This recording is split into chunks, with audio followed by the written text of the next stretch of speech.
Partie 2 de Mystère en mystère. Chapitre 1 où Chantecoq apprend successivement la disparition de Jacques Bellegarde et la réapparition de Belphégor.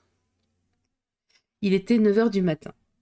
Sur la petite terrasse attenante à sa maison et recouverte d'une véranda, Chantecoq, installé dans un confortable rocking-chair, parcourait tranquillement les journaux lorsque, brusquement, il releva la tête. Des pas rapprochés faisaient grincer le gravier de l'allée centrale. Le détective aperçut Pierre Gautret qui se dirigeait vers lui, accompagné d'un homme d'une trentaine d'années en costume de sport, et d'un garçon qui, habillé d'un vêtement rembourré de dresseur, tenait en laisse deux magnifiques chiens danois, Pandore et Vidocq. Chantecoq, se levant, fit quelques pas vers eux.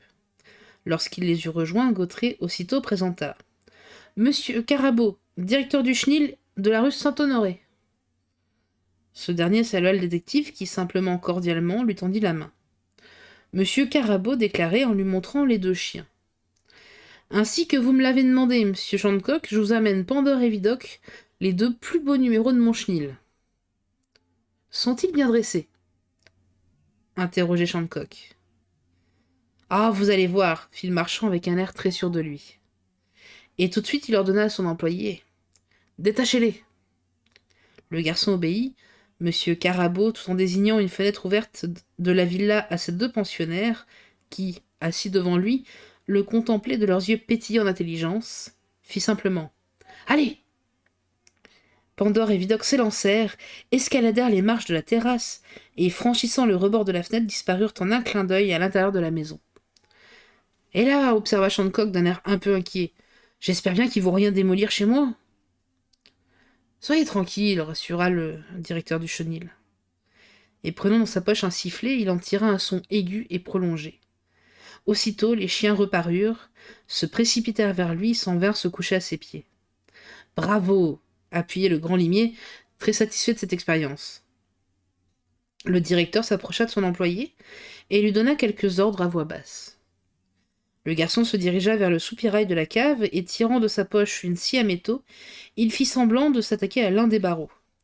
Carabeau n'eut même pas besoin de prononcer une parole. Un simple coup d'œil lancé aux deux chiens suffit pour que ceux-ci s'élançassent sur le faux cambrioleur et l'immobilisassent avec une rapidité foudroyante, l'un en lui sautant à la gorge et l'autre en l'employant par un bras. Il était visible que celui-ci, sous peine d'être dévoré, ne pouvait plus faire un mouvement. De nouveau, le marchand fit entendre un coup de sifflet, et instantanément les deux Danois léchèrent le garçon et s'en vinrent s'étendre devant leur maître. « C'est parfait, déclara Chantecoq. Je crois qu'ils feront très bien mon affaire. Et se tournant vers Gautret, qui admirait les deux superbes bêtes, Chantecoq ordonna. Va dire à ta femme de leur préparer une bonne pâtée. Et il réintégra son studio. Colette était en train de disposer des fleurs dans un vase de cristal qui ornait la table de travail du détective. S'avançant vers elle, Chantecoq fit, tout en l'embrassant, « Bonjour, ma chérie. »« Bonjour, père, » fit Colette en lui rendant son baiser. Et tout de suite, d'un ton anxieux, cette demande. « Rien de nouveau ?» Le détective répliquait. « Non, rien encore. Et toi, tu n'as pas trop rêvé à Belphégor ?»« Je n'ai jamais si bien dormi. » Tout en l'enveloppant d'un regard qui révélait sa profonde tendresse, le détective reprit. « Alors bien vrai, tu n'as pas peur ?» Crânement, Colette ripostait. « Et pourquoi aurais-je peur? N'es-tu pas toujours le plus fort ?» Une sonnerie de téléphone retentit. Le limier décrocha l'appareil et écouta. Sans doute la communication était-elle importante, car malgré sa grande maîtrise de lui-même, il parut à la fois surpris et préoccupé. À son tour, il lança dans le cornet des bonites.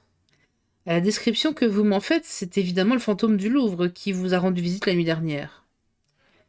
Il se tut, et écouta de nouveau, puis il lança dans le cornet. Allô? Je veux bien, mais à la condition formelle que la police officielle ne sera pas saisie avant que j'aie fait mon enquête. Allô? Oui, mais mes méthodes sont tellement différentes. Vous me comprenez, n'est-ce pas? Très bien. Parfait. Entendu. Je vais venir tout de suite. Au revoir, mademoiselle. Et tout en raccrochant l'appareil, Shandcock scanda. Décidément, ce Belphégor a toutes les audaces. Qu'a-t-il fait encore interrogea Colette avec un accent de vive curiosité. Il paraît que la nuit dernière, le fantôme du Louvre s'est introduit chez mademoiselle Simone Desroches. L'ami de monsieur Bellegarde précisa la jeune fille en pâlissant légèrement. Sans paraître remarquer le trouble qui s'était emparé d'elle, Shandcock poursuivit. Il se serait emparé d'un paquet de lettres écrites par ce journaliste et que mademoiselle Desroches avait elle-même serré pendant l'après-midi dans un meuble dont elle seule avait la clé. Comme s'il se parlait à lui-même, il scanda. « Pourquoi ce nouveau vol ? Décidément, cette affaire devient de plus en plus troublante. »« Père, » fit observer Colette, « est-on bien sûr que ce soit le fantôme du Louvre qui ait commis ce larcin ? La demoiselle de compagnie de mademoiselle Desroches, qui vient de me téléphoner, m'en a fait une telle description qu'il ne peut y avoir aucun doute à ce sujet. »« C'est vraiment extraordinaire !» murmurait Colette tout en s'efforçant de dissimuler la profonde émotion qui s'était emparée d'elle. « Tellement extraordinaire, martelait Limier, que je vais de ce pas me rendre chez mademoiselle Desroches. » Il n'avait pas achevé cette phrase que la porte s'ouvrait avec fracas. Rouge comme une tomate, le chapeau de travers, essoufflée, affolée, la bonne grosse Marie-Jeanne se précipita dans le studio en criant « Monsieur Shandcock, Mamselle Colette !» Elle se laissa tomber de tout son poids dans un fauteuil qui, malgré la solidité de ses pieds en acajou massif, fit entendre une plainte inquiétante. « Voyons, qu'avez-vous » interrogeait Colette en se précipitant vers la nouvelle cuisinière. Suffoquée, celle-ci haletait. « Monsieur Jacques, il n'était pas chez lui, et le concierge m'a affirmé qu'il n'était pas rentré de la nuit. »« Que dites-vous là ?» s'exclamait la fille de Shandcock tout en dirigeant son regard angoissé vers son père, qui fronçait légèrement les sourcils. Madame Gautret poursuivait. « Je suis passée au Petit Parisien, et là, on m'a dit qu'ils n'avaient pas revu monsieur Jacques depuis hier soir, 8 heures. Aussi, j'ai peur qu'il soit arrivé malheur. »« Ne nous frappons pas, » déclarait Shandcock. « L'enquête que fait en ce moment Jacques Bellegarde réclame, ainsi que toutes celles de ce genre, la plus parfaite circonspection et le plus grand mystère. Il se peut fort bien qu'il ait cru utile de s'absenter. »« Père !» s'écriait Colette. « J'ai le pressentiment qu'il est arrivé malheur à monsieur Jacques. »« Calme-toi, mon enfant. Pourvu que Belphégor, qui doit le haïr férocement, ainsi que tous ceux qui s'acharnent à sa poursuite, ne l'ait pas, ainsi qu'il l'en menaçait, lâchement assassiné. Ne te mets donc pas de pareilles idées en tête. » « Mais le vol de ces lettres n'est-il pas extrêmement troublant ? » J'en conviens. Belphégor n'aurait-il pas dérobé cette correspondance dans le dessein de renforcer les charges qu'il cherche à accumuler contre Bellegarde ? C'est fort probable, reconnaissait Shandcock, très impressionné par la logique de sa fille. Celle-ci continuait. Et une fois en possession de ces documents, Belphégor n'aurait-il pas trouvé plus prudent d'éviter toute contradiction en supprimant le malheureux ? Et qui sait si demain les journaux ne nous apprendront pas que, grâce aux machinations de ce bandit, monsieur Jacques s'est soi-disant suicidé, avouant ainsi qu'il était le fantôme du Louvre. « Ma chère Colette, » reprenait Shandcock, « j'ai souvent admiré ton imagination, et je l'ai admirée d'autant plus que, sauf de rares exceptions, elle était toujours d'accord avec la réalité. Permets-moi cependant de te faire observer qu'aujourd'hui, elle t'entraîne dans des déductions que je suis loin de partager, et surtout de partager leur pessimisme. » Et avec un accent d'énergie qui se tempérait d'une expression douce et tendre d'affection, le célèbre limier continua. « Je t'assure que tes hypothèses ne se reposent sur aucune base solide. »« Ah, comme je voudrais que tu eusses encore raison !» laissa échapper la jeune fille.